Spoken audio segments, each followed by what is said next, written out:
پہلے تو ابا مجھ سے بہت ناراض ہوئے کہ تم خاندانی کام چھوڑ کر یہ پڑھائی کے چکروں میں کیوں پڑھ رہے ہو۔ پڑھائی کچھ بھی نہیں ہوتی، اس کی کوئی حقیقت نہیں ہوتی۔ پڑھ لکھ کر اگر نوکری ہی کرنی ہے تو پھر میرے خاندانی پیسے پر لعنت ہو، میں کیوں اس پر اپنی محنت ضائع کر رہا ہوں؟ ہماری اتنی زمینیں ہیں، تمہیں ان کی دیکھ بھال میں اپنا دھیان لگانا چاہیے کہ یہی ہمارا کاروبار ہے اور اسی میں ہماری عزت پوشیدہ ہے۔ تمہیں چاہیے کہ تم بھی اپنے بھائی کے نقش قدم پر چلو، میں تمہاری بات ہرگز نہیں مانوں گا۔ لیکن میں نے بھی ان پر یہ ثابت کر دیا کہ میں ان کا ہی خون ہوں اور ضد میں ان سے کئی ہاتھ آگے ہوں۔ وہ میری بات مان کے نہیں دے رہے تھے، چنانچہ میں نے ایک بہترین حربہ آزمایا اور سوچ لیا کہ میں بھوک ہڑتال کروں گا، اس وقت تک کروں گا جب تک ابا نہیں مان جاتے۔ پہلے دن تو ابا کو کوئی فرق نہ پڑا اور میں نے بھی جوش میں آ کر پورا ایک دن بغیر کچھ کھائے پیے گزار دیا۔ دوسرے دن مجھے چکر سے آنے لگے، یہاں تک کہ ابا حویلی کے ہال میں بیٹھ کر اخبار پڑھ رہے تھے۔ انہوں نے ایک نظر میری طرف دیکھا اور اخبار پھینک کر مجھے دیکھا، کہنے لگے کیا ہو گیا ہے، تم اپنی ضد کیوں نہیں چھوڑ دیتے؟ تمہیں چکر آ رہے ہیں، تم کہیں گر جاؤ گے تو چوٹ لگ جائے گی، اپنا نقصان خود کیوں کر رہے ہو؟ جانتے بھی ہو کہ میں تمہاری بات نہیں مانوں گا۔ اس سے پہلے کہ میں ان کی کوئی بھی بات سنتا میرا سر چکرانے لگا اور میں وہیں بے ہوش ہو گیا۔ ہوش میں آیا تو ابا نے کہا کہ اب اپنی ضد بھی ختم کر دو اور اپنی بھوک ہڑتال بھی۔ تم نے اپنی ضد میں اپنا نقصان کیا ہے، بلڈ پریشر انتہائی لو ہو گیا تھا، ویسے تمہاری صحت کون سی اچھی ہے؟ ان کی یہ بات سن کر میں نے سمجھ لیا کہ لوہا گرم ہے، چوٹ کرنی چاہیے۔ میں نے ان سے کہا کہ آپ میری بات مان لیں، میں کھانا پینا شروع کر دوں گا، ورنہ میں اسی طرح بے ہوش ہوتا رہوں گا یہاں تک کہ اپنی بھوک ہڑتال نہیں چھوڑوں گا۔ میرا یہ جواب سن کر والد صاحب حیرانی سے میری طرف دیکھنے لگے اور کہنے لگے اتنی سچی لگن میں نے تمہارے بڑے بھائی میں بھی نہیں دیکھی، لیکن میں کیا کروں کہ تمہاری لگن غلط چیز کے لیے ہے۔ پڑھائی تم نے میٹرک کر لیا ہے نا، پھر اس کے بعد کیا ضرورت ہے آگے پڑھنے کی؟ جب میں نے انہیں اچھی طرح راضی کر لیا، انہوں نے میرا کراچی میں بہترین کالج میں ایڈمیشن کروا دیا اور میں حویلی چھوڑ کر شہر میں آ گیا۔ وہاں ہاسٹل میں رہنے لگا۔ سلیمان بھائی سے اکثر میری بات ہوتی رہتی تھی۔ وہ مجھ سے کہتے تھے کہ ابا تم سے دل ہی دل میں بے حد ناراض اور خفا ہیں، تم اب جلدی سے پڑھائی مکمل کر کے حویلی واپس آ جاؤ تاکہ ان کا غصہ کم ہو جائے۔ ان کی یہ بات سن کر میں نے ان سے صاف کہہ دیا کہ میں حویلی واپس نہیں آؤں گا، بلکہ پڑھائی کر کے نوکری کی تلاش کروں گا اور نوکری شہر میں ہی ملتی ہے، یہ بات آپ اچھی طرح جانتے ہیں۔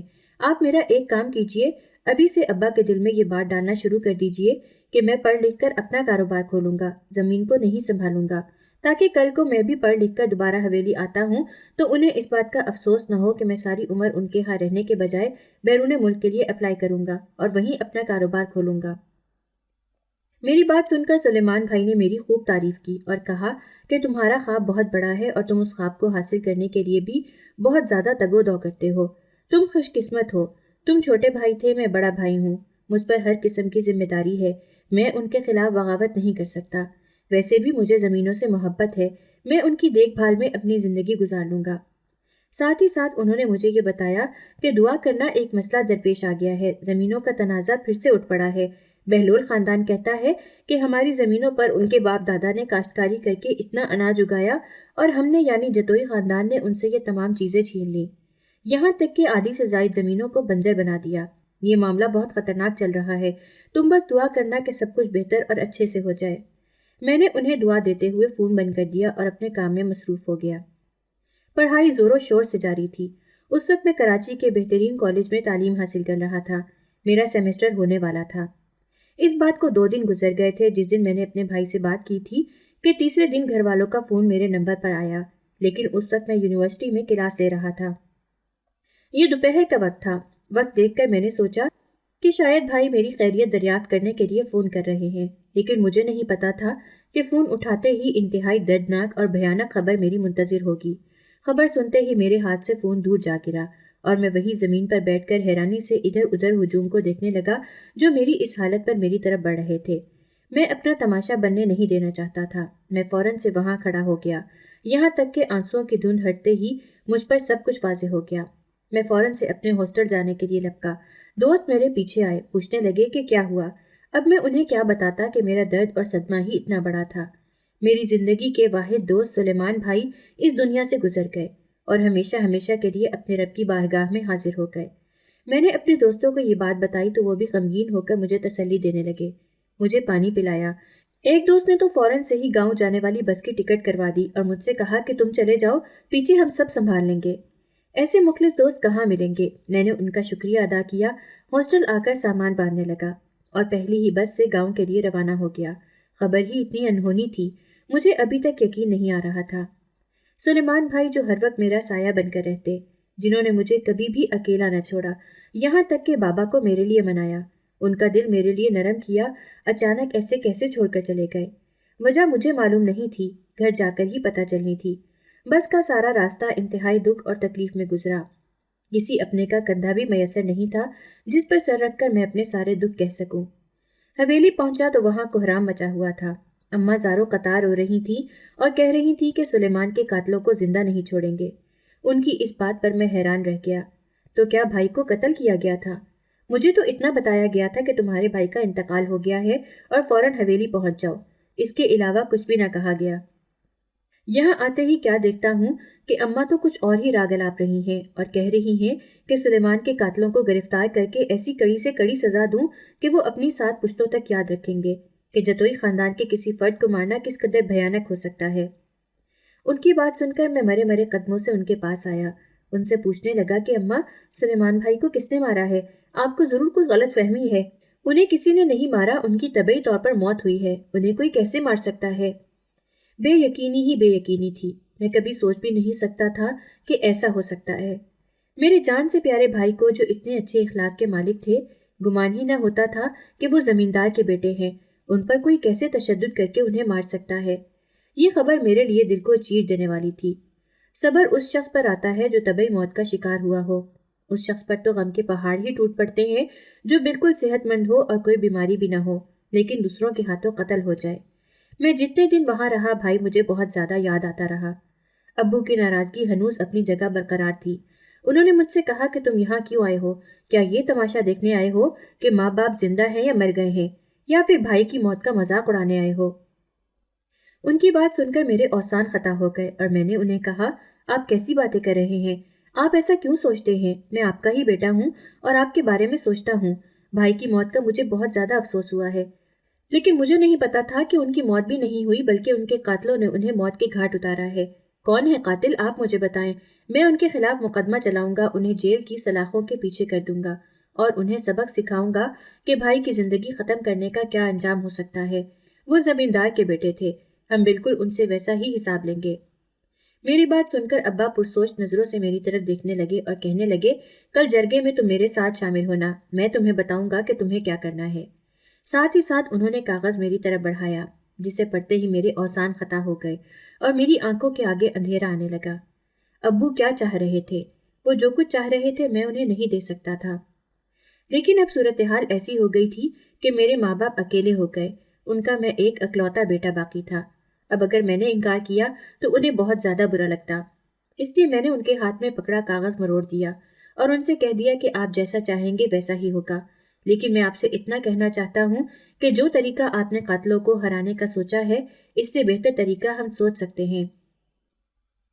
میں نے دبے دبے لفظوں میں انہیں بتا دیا کہ میں ان کے طریقہ انتقام سے بالکل بھی خوش نہیں ہوں، لیکن انہوں نے میری بالکل بھی بات نہ سنی اور کہہ دیا کہ کل جرگے میں تم میرے ساتھ شامل ہونا، وہاں ہی میں فیصلہ سناؤں گا کہ مجھے اصل میں کرنا کیا ہے۔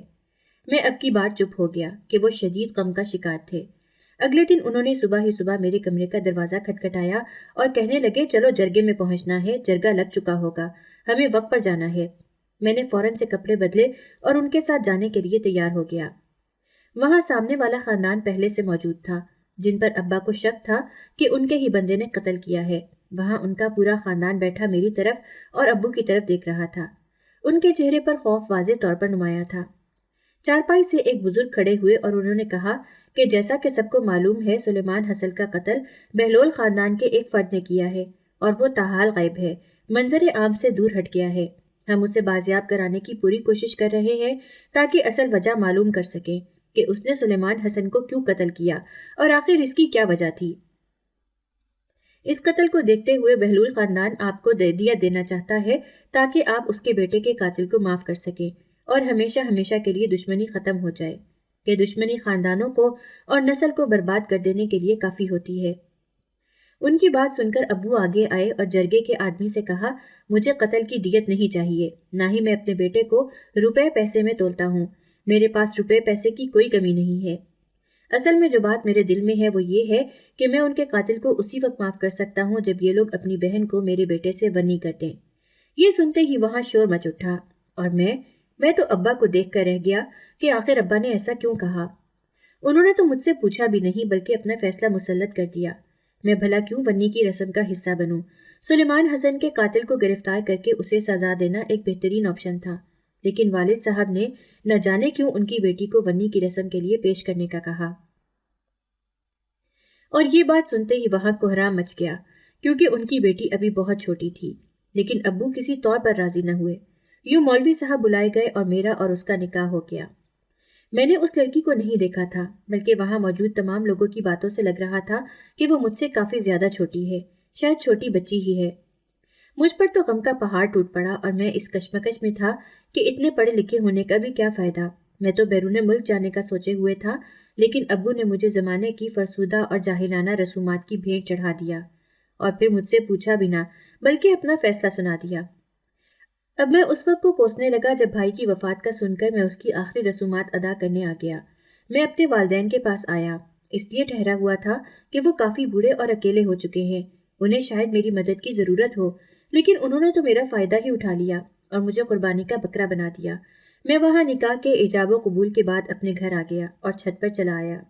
تھوڑی ہی دیر بعد مجھے شور کی آواز آئی۔ چھت سے جا کر دیکھا تو کیا دیکھتا ہوں کہ ایک لڑکی کو والد صاحب بری طرح گھسیٹ کر گھر میں لے کر جا رہے ہیں۔ میں فوراً سے نیچے اتر آیا اور کیا دیکھتا ہوں کہ والد صاحب نے اس لڑکی کو ایک دم سے زور سے دھکا دے کر میرے کمرے میں دھکیل دیا۔ میرا ہاتھ پکڑ کر دوبارہ سے چھت پر لے آئے اور کہنے لگے، تمہارا بھائی سلیمان حسن تم سے بہت محبت کرتا تھا، وہ ہر وقت تم سے محبت کی باتیں کرتا اور کہتا کہ میں اپنے بھائی کو کبھی اکیلا نہیں چھوڑوں گا، وہ میرا بازو ہے۔ یہاں تک کہ تمہاری پڑھائی کے لیے بھی اس نے ہی مجھے منایا۔ تمہاری پڑھائی کے تمام اخراجات بھی وہی زمینوں کے تمام حساب کتاب کے بعد الگ سے نکال کر رکھتا کہ نہیں، میرے بھائی کی خواہش ہے، میں اس کی خواہش کو کیسے ٹال سکتا ہوں، وہ میرا چھوٹا بھائی ہے اور چھوٹے بھائی تو بہت پیارے اور لاڈلے ہوتے ہیں۔ سلمان بھی مجھے اسی طرح پیارا اور لاڈلا ہے، وہ بالکل مجھے اپنے بیٹے کی طرح محسوس ہوتا ہے۔ اس کی باتیں بتا کر ابا جان کی آنکھوں میں آنسو آ گئے اور وہ زاروں قطار رونے لگے۔ میں نے ان کے کندھے پر ہاتھ رکھا اور کہنے لگا، فکر نہ کریں، مجھے اس لڑکی سے بے حد نفرت محسوس ہو رہی ہے۔ میں خود بھی چاہتا ہوں کہ میں ان قاتلوں کی لڑکی کو اس قدر اذیت پہنچاؤں، اس قدر ظلم کروں کہ وہ پناہ مانگنے پر مجبور ہو جائے۔ دراصل میرے والد صاحب نے میرے بھائی کی مجھ سے محبت بیان کر کے میرے دل میں بھی بدلے کی آگ اس قدر جلا دی کہ میں چاہ کر بھی اس آگ کو بجھا نہ سکا۔ میں یہ بھی بھول گیا کہ میں تعلیم یافتہ تھا، میں تعلیم حاصل کر کے باہر جا کر اپنا کیریئر بنانا چاہتا تھا، لیکن سلیمان بھائی کے قتل نے مجھے سر سے پیر تک بدل کر رکھ دیا۔ ایسا نہیں تھا کہ میں اپنی خواہش سے دستبردار ہو گیا اور اپنے خوابوں پر سمجھوتا کر لیا، لیکن یہ جو نئی مصیبت ونی کی صورت میں میرے سر پر لادی گئی، اس نے اور میرے بھائی کے قتل نے مجھے اس قدر غمگین کر دیا کہ میں بدلے کی آگ میں جل اٹھا۔ والد صاحب نے مجھے کہا کہ جاؤ اور جا کر اپنا بدلہ لو، ہم اسے اسی لیے لے کر آئے ہیں کہ تم ہم سب کا بدلہ اپنی طرف سے اس سے لو، اسے روند کر رکھ دو، اسے اس قابل نہ چھوڑو کہ وہ کسی کو منہ دکھائے۔ جاؤ اور جا کر اس پر ٹوٹ پڑو، اسے بتا دو کہ جتوئی خاندان کے کسی شخص کو مارنا کس قدر تکلیف دہ ہے، یہاں تک کہ اس کی 7 نسلیں بھی توبہ کرتی ہیں۔ جاؤ جا کر اسے اس قدر اذیت دو کہ وہ اپنی موت کی بھیک مانگے اور کہے کہ مجھے اور میرے پورے خاندان کو معاف کر دو، لیکن میرے ساتھ ایسا سلوک نہ کرو۔ جاؤ اور جا کر ثابت کر دو کہ تم جتوئی خاندان سے تعلق رکھتے ہو اور اپنے بھائی کے قاتل کو کبھی بھی زندہ نہیں چھوڑو گے، بلکہ اس کی بہن کو اذیت دے کر اسے پل پل مارو گے، پل پل موت دو گے۔ انہوں نے میرے اندر انتقام کی آگ اس قدر بڑھا دی کہ وہ میرے دل تک پہنچ گئی اور میرا پورا وجود جھلسنے لگا۔ میں اس لڑکی سے نفرت کرنے لگا جو ونی کی صورت میں میرے نکاح میں آئی۔ میں نے اسے نہیں دیکھا تھا، جرگے کے وقت میری حالت مختلف تھی، لیکن جب بابا جان نے مجھے کہا کہ تمہارے بھائی کو انہوں نے پل پل اذیت دے کر مارا ہے، پہلے اسے گولیوں سے بھونا اور پھر اس کی لاش کو جلا کر راکھ کر دیا تاکہ کوئی اسے پہچان نہ سکے، لیکن میں اسے اس کے آخری وقت میں پہچان گیا۔ جب وہ زمینوں کے حساب کتاب کے بعد گھر واپس نہ آیا تب مجھے شک ہو گیا کہ زمین کے تنازع نے اس کی جان لے لی ہے، یہاں تک کہ جب اس کی لاش ہمیں دکھائی گئی وہ اس قابل ہی نہ تھی کہ اس کی پہچان کی جا سکے، بلکہ وہ بری طرح مسخ کی جا چکی تھی۔ میں نے اسے اس کی انگوٹھی سے پہچانا جو حیرت انگیز طور پر سلامت رہ گئی۔ شاید میں نے وہ انگوٹھی اسے اسی موقع کے لیے دی تھی کہ جب اس کی موت ہو تو میں اسے اس سے پہچان پاؤں۔ بابا جان کا غصہ اب آنسوؤں کے ساتھ بہنے لگا اور ان کے آنسوؤں نے میرے تن بدن میں آگ لگا دی۔ میں بری طرح رونے لگا اور میں نے قسم کھائی کہ میں ان کے قاتلوں کو اس قدر تکلیف دوں گا کہ وہ ہم سے پناہ مانگیں گے۔ اسی تیش کے عالم میں اندر گیا، دروازہ بند کیا، اور جیسے ہی میری نظر سامنے لڑکی پر پڑی تو یہ دیکھ کر میرے پیروں تلے سے زمین نکل گئی کہ وہ لڑکی تو انتہائی چھوٹی تھی، بالکل دبلی پتلی سی، جس پر ابھی عمر کا شباب بھی نہیں آیا تھا، نوخیز کے کلی کھلی بھی نہیں تھی۔ وہ لڑکی میرے نکاح میں آ گئی تھی، وہ محض 9 برس کی تھی۔ اس کی عمر کا میں نے بالکل صحیح اندازہ لگایا۔ وہ سہمی نگاہوں سے مجھے دیکھنے لگی اور جیسے ہی مجھے آگے بڑھتا دیکھا تو اپنے آپ میں سمٹنے لگی۔ اس کی آنکھوں میں بے حد خوف موجود تھا، لیکن میرے دل کی حالت ایک دم سے بدل چکی۔ والد صاحب نے جب میرے بھائی سلیمان حسن کے قتل کا قصہ سنایا تو اس قصے نے میرے اندر انتقام کی آگ کو حد سے زیادہ بڑھا دیا، لیکن میں جیسے ہی یہاں آیا اور اس لڑکی کو دیکھا جو میرے نکاح میں آئی تھی، ونی ہو کر میرے پاس آئی تھی، جو اور اس وقت کمرے میں موجود تھی، نم آنکھوں سے مجھے ہی دیکھ رہی تھی، میں وہی خوف خدا سے زمین پر بیٹھ گیا اور زاروں قطار رونے لگا۔ ایک طرف سلیمان بھائی تھے جن سے میں بے حد محبت کرتا تھا اور جن کی محبت کو ابو نے بھی میرے سامنے بیان کیا تو میرا دل پھٹنے لگا، اور دوسری طرف یہ 9 سال کی بچی تھی جو کسی بھی چیز سے بے خبر وہاں بیٹھی تھی۔ مجھے اس کے والدین پر ترس اور افسوس ہونے لگا کہ ان کا ایک بیٹا تو پہلے ہی کھو چکا، لیکن اب یہ بیٹی بھی۔ وہ اتنی ننھی بچی تھی، میری غیرت یہ گوارا نہیں کر رہی تھی کہ میں اس پر تشدد کروں، اسے اذیت دوں اور اسے کسی کے منہ دکھانے لائق نہ چھوڑوں۔ بابا جان نے بھی کیا یہ نہ سوچا کہ وہ انتہائی چھوٹی بچی ہے؟ 9 سال کی بچی سے بھلا ایک لمبا چوڑا مرد کیا بدلہ لے سکتا ہے؟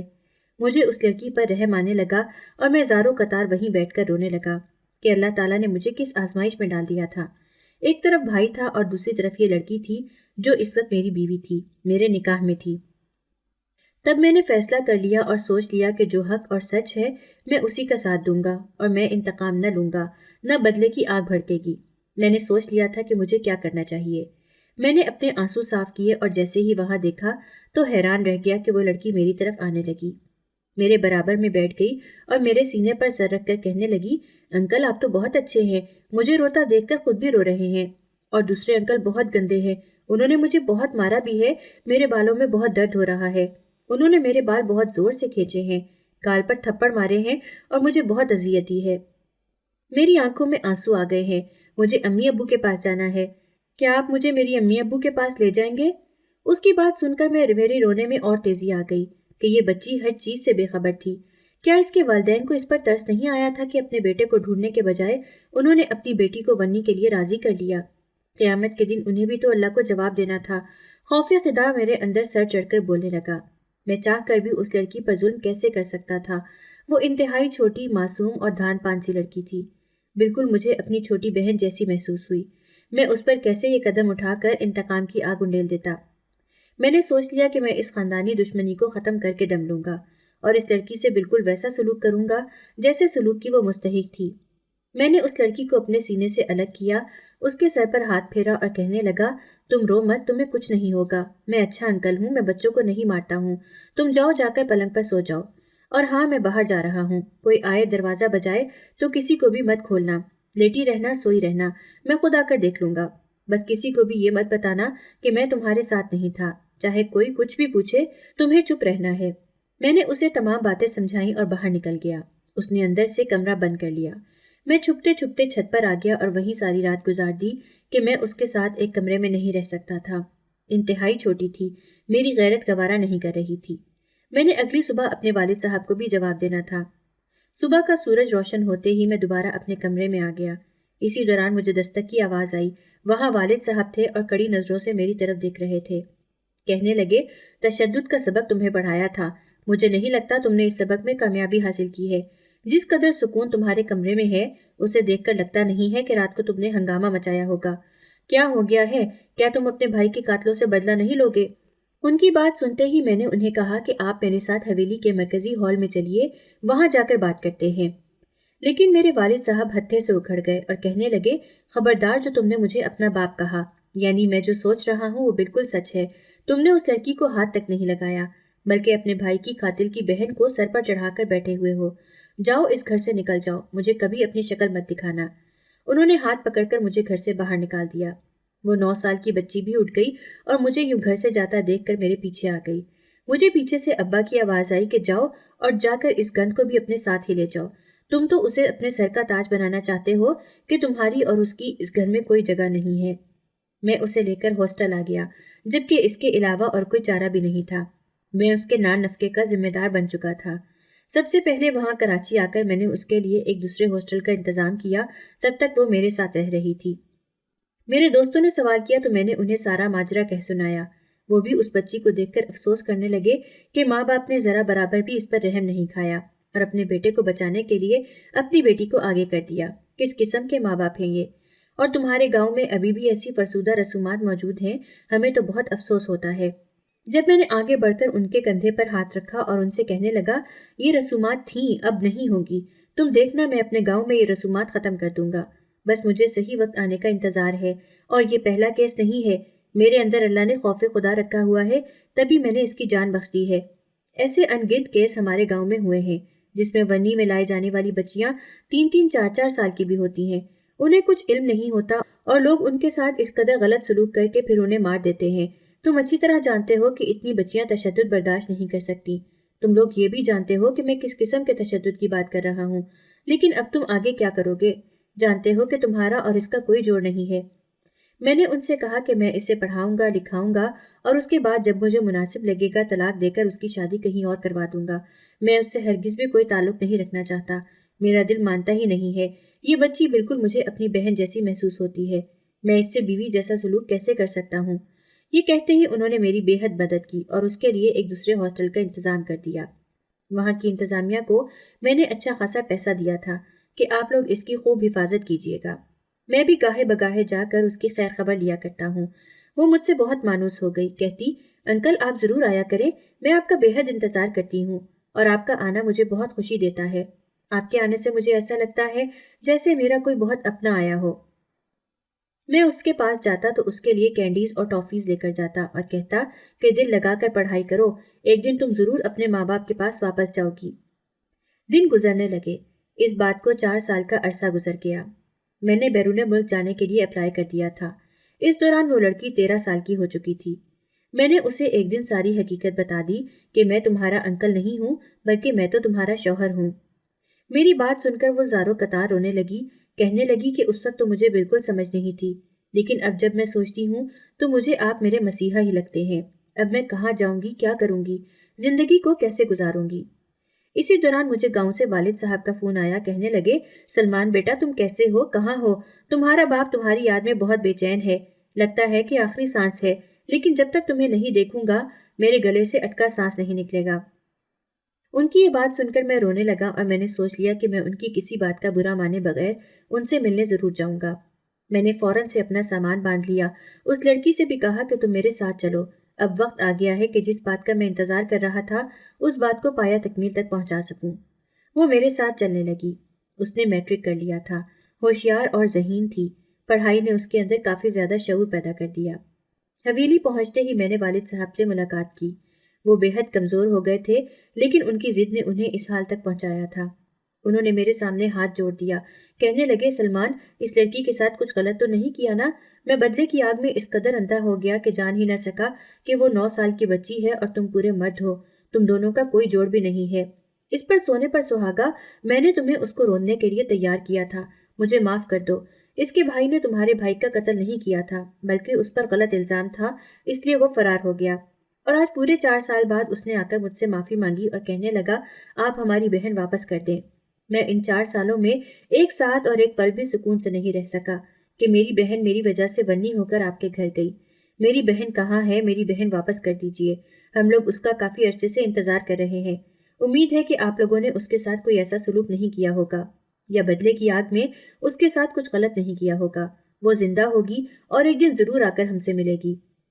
غلطی میری بھی ہے، مجھے بھی سب کو سچ بتانا چاہیے تھا، لیکن میں کیا کروں کہ مجھے ایک برادری کے شخص نے آپ کے بیٹے کی لاش کے پاس کھڑا دیکھ لیا، اس نے مجھ پر ہی الزام لگا دیا۔ میں انتہائی خوفزدہ ہو گیا، لیکن مجھے نہیں پتا تھا کہ میرے پیچھے میرے گھر میں قیامت ٹوٹ پڑی ہے۔